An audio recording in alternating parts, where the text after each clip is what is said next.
Thank you, good people.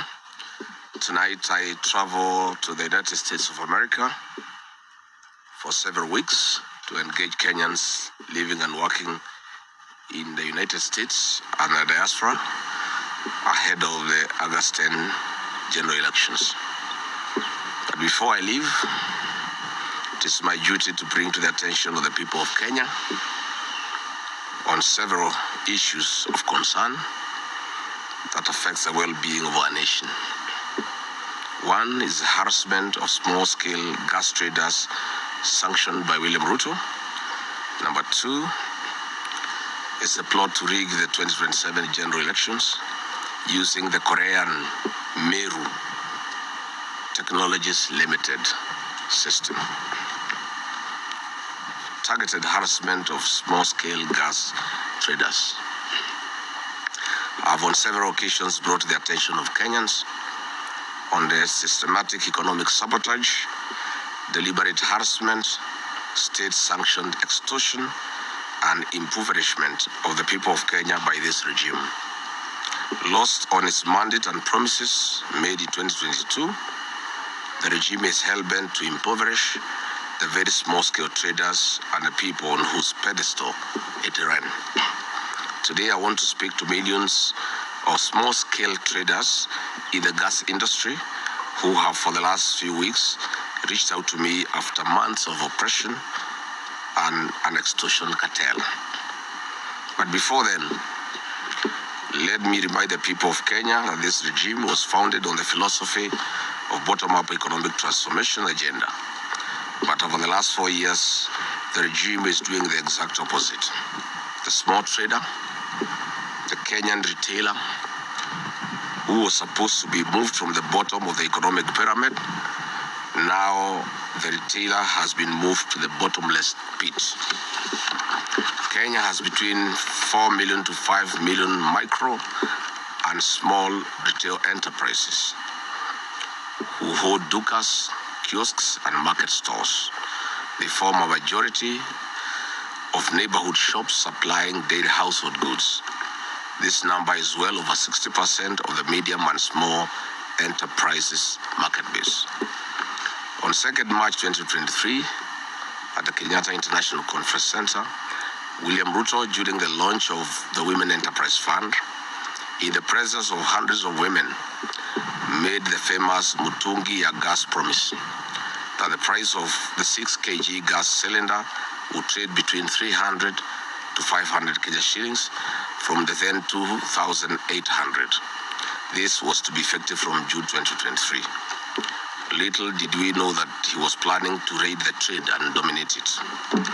For the last 2 years, small-scale gas dealers have been put under ruthless state-sanctioned seizure, systematic harassment, and a total subversion of the regulatory framework and the guidelines for the retail of liquefied petroleum gas in cylinders. Let me break it down as this is happening. In June 2025, the Deputy Inspector General of Police, Edward Lagat, formed a clandestine police unit, which is stationed in Hurlingham, Nairobi, formerly known as the Heart Center. This police station is not gazetted. It is called the Black Site, as it's popularly known. It has an armory, a clandestine budget, and a multi-rank police command with Mr. Robert Linyiru Gituma serving as the OSPD. There are other ranks of SSP, OCS, Deputy OCS, OC Crime, and 25 rogue officers in the rank of constable. This unit operates under private supervision of a private citizen, Mr. Cleve Mutiso. Mr. Mutiso is always in the field brandishing firearms and threatening small-scale traders, doing illegal inspections, ordinarily the duties of the Energy Police Station in Kawi House, Nairobi. Between June and October 2025, this vigilante group operating with impunity raided Nairobi, Kiambu, Kajiado, and Machakos small-scale gas retailers using private vehicles and private lorries. They took away with them over 200,000 gas cylinders. No single inventory was done. No OB entry was recorded, and nobody was taken to court. Where are these 200,000 gas cylinders? These overseers officers report directly to DIG Langat, and they are indeed untouchable. On March 10th, 2025, EPRA, in a letter reference EPRA/PEACP/SE/1/CO/PM, declared itself the sole enforcement agency in this sector. However, the vigilante group under DIG Langat and Mr. Mutiso get direct support from one Deputy Director of Surveillance and Enforcement, Major Retired Agostino Uma, who shares crucial intelligence and points of sale for the licensed small-scale traders. I'm aware that on 21st August 2025, the small-scale gas retailers in Kenya, who are over 500,000, wrote to President William Ruto on this matter under letter reference MBN/GAN/97/25. Again on 1st April 2026, under reference MISC/2026, they wrote again to President William Ruto. After these letters, the harassment has more than doubled. Hithato, the pain is more. When Eliud Langat deployed this team to North Rift, Nyanza, and Western regions, they forcibly took away gas cylinders and vehicles and put them at the Kakamega police station. When they illegally wanted to prosecute the matter, the Office of the Director of Public Prosecution via letter reference ODPP/KAK/CAM/1/069, dated 18th October 2025, stated that this operation was carried out without notice to EPRA and therefore improper per Section 11E of the Energy Act 2019. The above is just one of the cases of brutal and constant harassment, arbitrary and unlawful arrests, and unlawful enforcement procedures against LPG traders. It must be clearly noted that no LPG trader is against any regulations and laws. The question is harassment, arbitrary arrests, illegal seizure of gas cylinders, and extortion by DIG Langat and his militia. We note that when the current acting EPRA DG, one Dr. Okech, is seemingly overcompromised and accomplice or not in charge of EPRA, the raids have been intensified by Mr. Cliff Mutiso and DIG Eliud Lagat. We have evidence that the sized gas cylinders are channeled to private and upcoming LPG enterprises owned by politicians and other state actors. One of these farms is in Kitengela, and Kenyans saw these gas cylinders during the Olkalau by-election, and your guess is as good as mine on who owns this enterprise. The people of Kenya are over 500,000 retailers of LPG gas demand as follows: that the inhuman treatment and physical assault of small-scale traders by this vigilante group be stopped immediately, and the black site in Hurlingham, the illegal police station, be shut down forthwith. Number 2, legal action be taken against Mr. Mutiso, Deputy Inspector General Eliud Langat, the command of this ungazetted police station, and the 25 clandestine rogue police officers. Number 3, the 200,000 gas cylinders seized before they returned and to the affected traders compensated as per the law. Number 4, the rogue EPRA officers led by Major Retired Agostino Uma and the Acting Director General Okech be investigated and prosecuted for abuse of office and subversion of regulations. 5, that the legal framework and guidelines in the trade of liquefied petroleum gas be observed and followed to the letter. Finally, we are adequately informed that this LPG gas harassment of small gas traders has more than it meets the eye. William Ruto, through Ashirami Synergy, a company closely associated with him, wants to introduce a deal like the petroleum's G2G ragtag to completely drive out other players and free market in the LPG sector. We are also aware of other commercial interests of William Ruto in the LPG sector. 1, he owns Surge Energy Limited, a leading manufacturer of gas cylinders in Kenya, situated in Kitengela. This is where the gas cylinders for Olkalau were repainted and repackaged for distribution in Olkalau. 2, he owns Taifa Gas, a 45,000 metric tons liquefied petroleum gas, LPG import and storage terminal at the Dogo Kudu Special Economic Zone in Mombasa, now under construction. Mr. Ruto has given instructions to transfer the track and trace function from the regulator to e-citizen to allow the procurement and onboarding of the Laru, which he has purchased. 4, track and trace through e-citizens will undertake the digital tracking of gas cylinders in the market.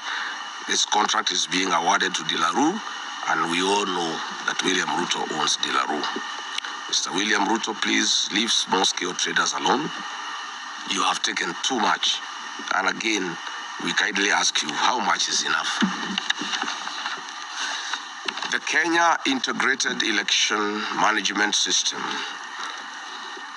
Kenyans, you'll bear witness that I've spoken to the IBC chairman, Mr. Erastus Ethkon, in my capacity as a leader in this country and as a responsible citizen on several electoral matters. I've advised him that IBC has had image and trust issues, and the people of Kenya for a long time know that. I've taken the trouble further and reminded him of the 2007-2008 inactions and actions of the then ECK, Electoral Commission of Kenya, and the resultant chaos and mayhem in the country. Bwana Ethkon knows how controversial his appointment was and to whom he pays his allegiance to. Nevertheless, the country has 55 million Kenyans. Mr. Ethkon has a choice to make: stand with Kenyans, the 55 million of them, or choose to burn this country. He lives around and he knows the people of Kenya. From the outset, Kenyans hold the view that his commission and himself are an appendage of William Ruto.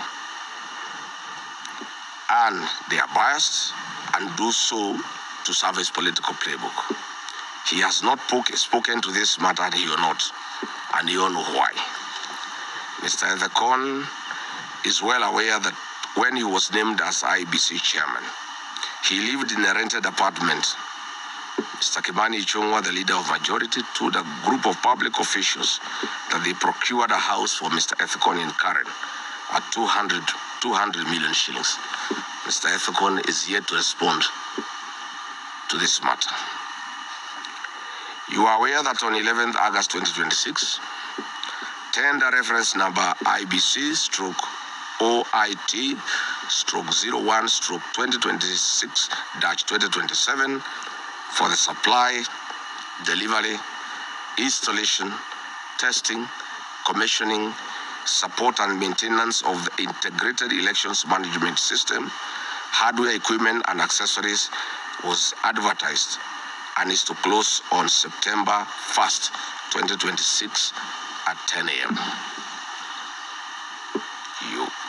You are all aware that Kenyans do not know is that the tender process and the result has already been preconceived and is awaiting rubber stamping to Miru, M-I-R-U, Systems Company Limited of South Korea. Mr. Chairman Ethkon, it is within your knowledge and mischief that what is actually happening is a mundane public relations exercise to manage the other bidders and 55 million Kenyans. Mr. Chairman, you are aware that to facilitate this activity, IBC commissioners fired the procurement manager in IBC and installed a puppet to manage this tender. Mr. Chairman and your Vice Chairman, Fahima Arfat Abdallah,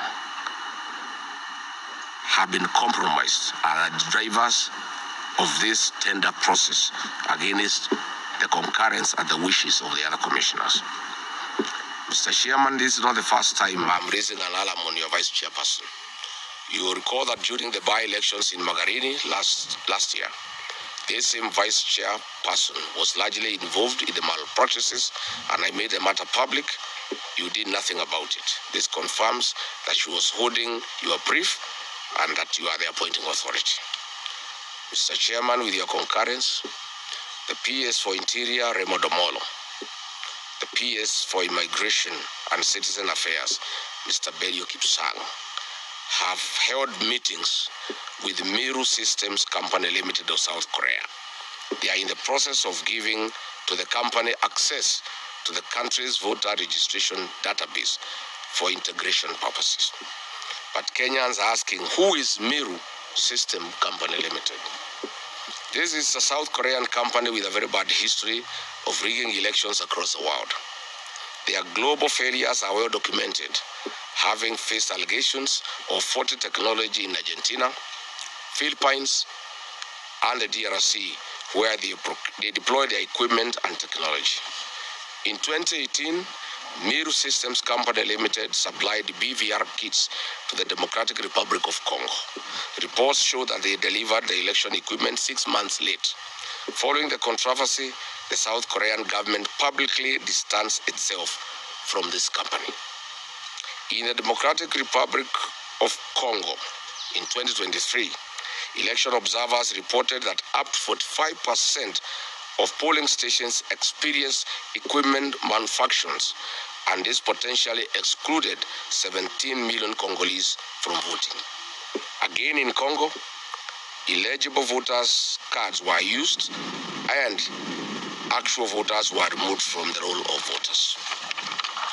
Following Congo's 2018 and 2023 polls, the U.S. Treasury Department placed election commissions, then president and 2 of his deputies under sanctions for undermining the democratic process of institutions. In 2024, in the Philippines, the mock elections conducted using Meru's technology encountered fatal flaws. Many organizations, especially human rights groups, rejected Meru's explanations, pointing to unresolved security and reliability issues. It is beyond discussions that Kenya would ever even imagine having such a vendor for our 2027 general elections. During the October 2024 parliamentary elections in Iraq's Kurdistan region, election monitors claimed that voting machines in up to 70 to 75% of stations malfunctioned by failing to properly record and transmit results. Iraq's Board of Supreme Audit raised red flags and warned the Election Commission about systems' credibility just days before the vote. Following the election, various political blocs in Iraq claimed the machines were hacked or manipulated, triggering widespread political tension and a mandated manual recount. The Meru plan in Kenya, as directed by William Ruto. Under the instructions of William Ruto, Meru Technologies has been instructed to prepare a new voters register and suppress voters from the following regions perceived to be against this regime. 1, Western Kenya; 2, Nyanza region, but in Kisii and Nyamira counties; 3, the Mount Kenya region; 4, Lower Eastern; 5, Nairobi; 6, Taveta and Namu; 5, Rift Valley in Nakuru, Laikipia, Kajiado, and Narok. We appeal to our development partners and embassies accredited to the Republic of Kenya to take note of this threat to Kenya's electoral democracy. The company should be banned and never allowed to manage any election or supply its equipment and technology to this country.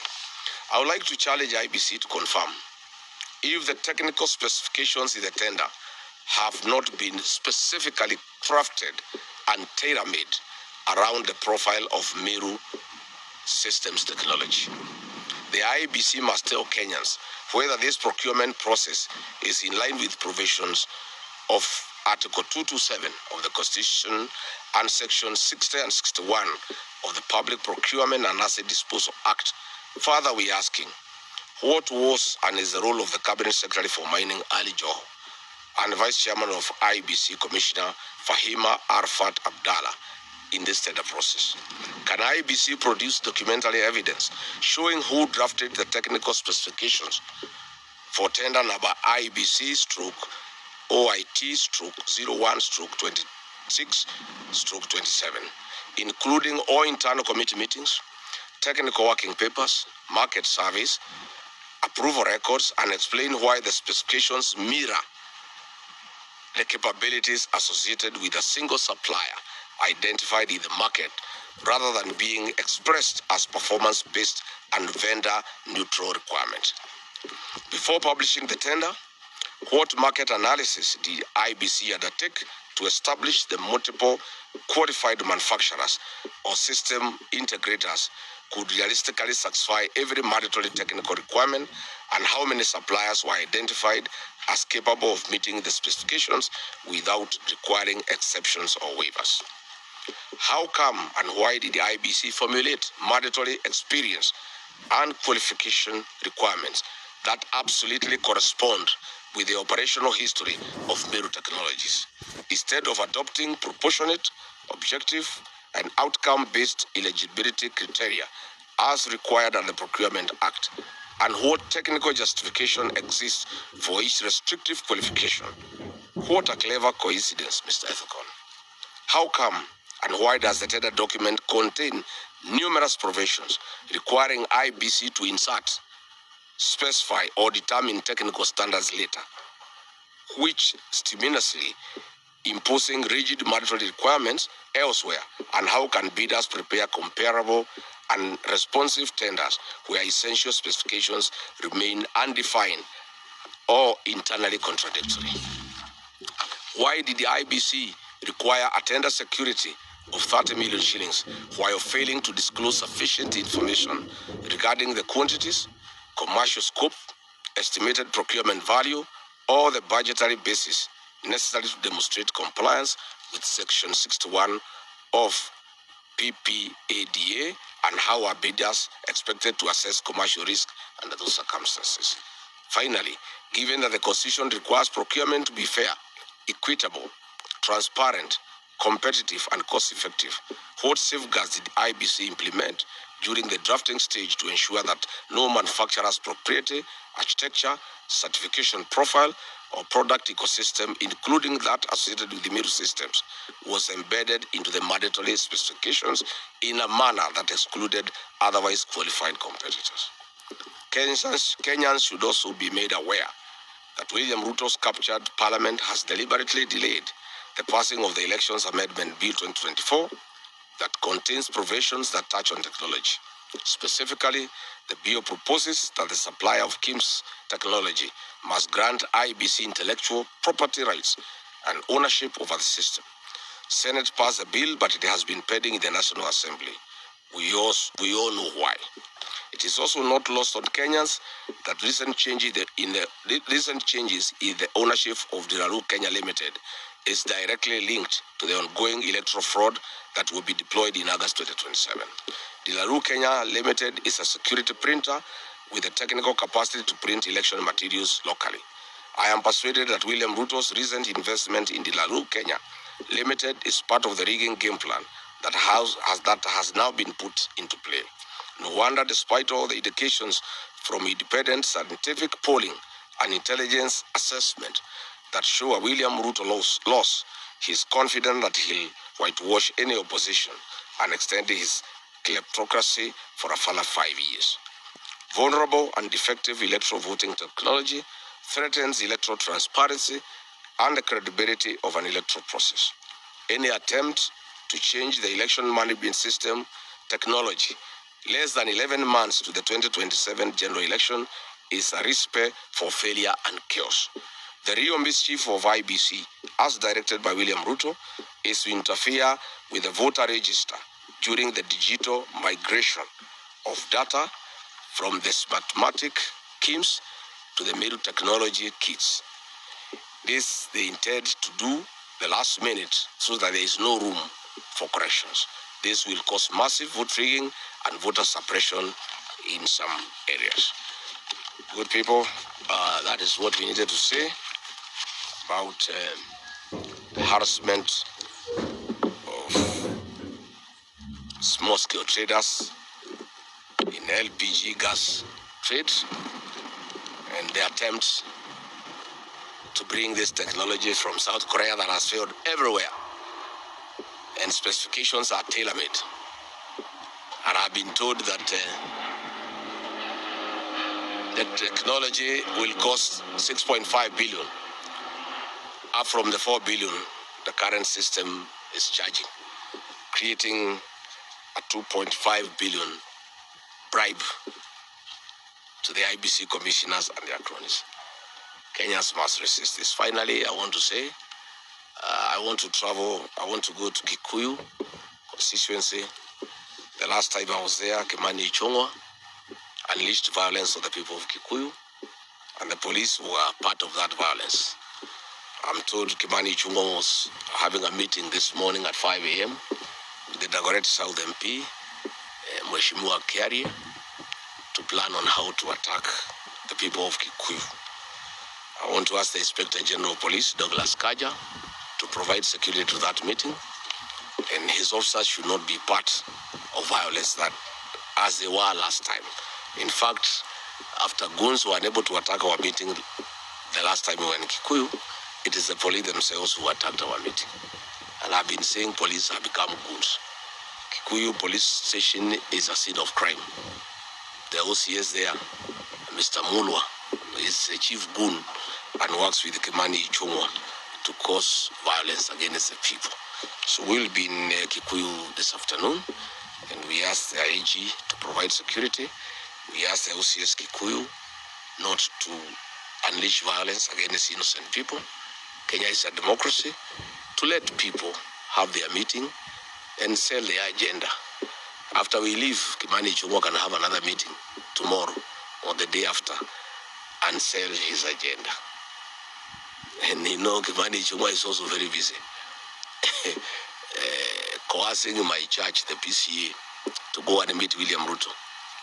He is trying to organize with the Secretary General of PCA 2,000 church leaders to go and meet William Ruto at State House to take bribes. They want 300 million to pay some loans the church owe, and each participant want to be bribed with some 20,000 shillings. So instead of raiding our meetings, take time to work on the PCA delegation. Go and mobilize PCA church leaders, take them to State House to be bribed. And we asking our PCA clerics as a member of the church, please just go and take the money. The matter is there. We as members will not be persuaded by yourself that even if William Ruto through bribery persuades you to back him and to support him, we as members of the church will not be moved, will not be persuaded. So good people, I want to thank you for coming. I know we were with you yesterday. I did not give this information because I didn't have the full details, especially on the IBC. It was very, very critical that Kenyans know exactly what is happening. So I want to thank you for coming. And I'll see you when I come back after a while. In the meantime, to tell Kenyans what is happening. I'll be off completely myself. Viongozi wamejaa inchi. Wakave vizuri, waeleze what is happening. Our Secretary General here will hold brief for me. When he calls you, please come so that he can keep the fire burning and we can continue telling the people of Kenya what is happening. Asante sana. Do you want to add something? Sasa? Yes. Yes.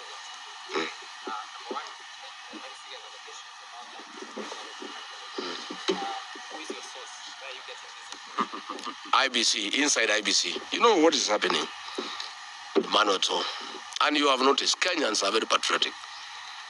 That is why Rigathi has a lot of information. And Kenyans have come to trust me. You know, previously, leaders in the opposition will be given privileged information of a confidential nature. And they use it to trade with the government to get money and other favors. Rigathi is a patriot. Any information given by the people of Kenya, I give it to the public, and it has helped to a great extent to stem some of these excesses. This information has been given to me by officials within IBC. This tender was tailor-made. The specifics were made in a way, the specs, that nobody else can win this tender other than this South Korean. And you'll see. I'm told even the competitors have gone to the Procurement Appeals Tribunal to say, no, you cannot do specs that are tailor-made for a company. And I want now to challenge you as the media to go to IBC, ask for the specs in this tender. Then Google and get what this South Korean firm has. And you'll find word to word, sentence by sentence, requirement by requirement. It's a fraud. And I want to thank IBC officials who have looked for me, great patriots of this country, who don't want anybody to mess with this country. And they are saying it is not possible to have a new system within the remaining time of 11 months. When do you do digital migration? When even tender now has been not been awarded. By the time it is awarded, they come, digital migration. The elections are here. There is no time to interrogate. I want to recommend that the current system of mathematics be retained, because already they have the data, they have the experience, and we have seen them do elections. I saw in Olokalau. The system was quite okay. I don't think we have a problem with this system of mathematics. But it is not possible to have a new system to manage our elections between now and the election, 11 months. Because you'll have to migrate the data from mathematics to the new company. Why do we have to get data from a company that is already in the country and give it to a new entrant? What is the gain? They have already done the donkey work. They have all the data. They have the voters register. Why do you want to move that data to a new company? That is where the mischief is. They want to interfere with the voters register, especially in areas where William Ruto has been rejected. I've read the areas where they want to interfere. And they are working with PS Remodo Molo and Belio Kipsang, who are the custodians of IDs and the data of people who are registered to be Kenyans. And that is where there is mischief, and will not agree. And I want to thank the IBC officials who brought this matter to my attention.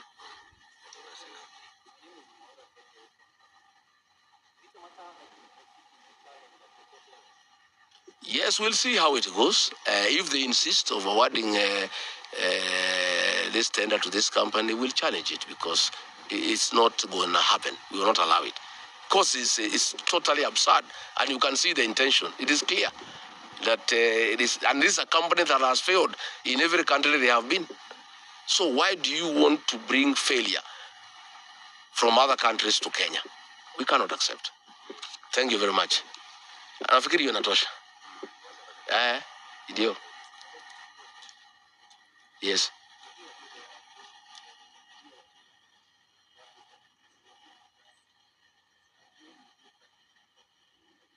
File to who?